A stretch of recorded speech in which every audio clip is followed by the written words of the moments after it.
రాష్ట్ర వ్యాప్తంగా ఉన్న మొత్తం 13,326 గ్రామ పంచాయతీల్లో 23 ఆగస్టు 24న గ్రామ సభలు నిర్వహించి తిరిగి పంచాయతీలకి పునర్జీవనం కల్పించడం. ఈ గ్రామ సభలో సుమారు 1 కోటి మంది పైగా గ్రామస్తులు పాల్గొని ఒకటే రోజు 13,326 గ్రామ సభలు నిర్వహించడం ఆంధ్రప్రదేశ్ పంచాయతీరాజ్ మరి గ్రామీణాభివృద్ధి శాఖ అది ఒక బలమైన ప్రపంచ రికార్డుని సాధించింది.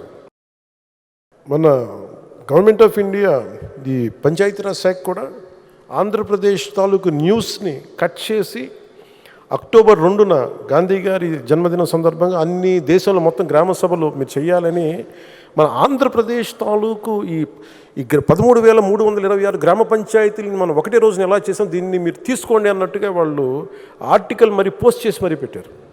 ఈ 100 రోజుల్లో మనం సాధించింది చంద్రబాబు గారి నాయకత్వంలో అదొకటి.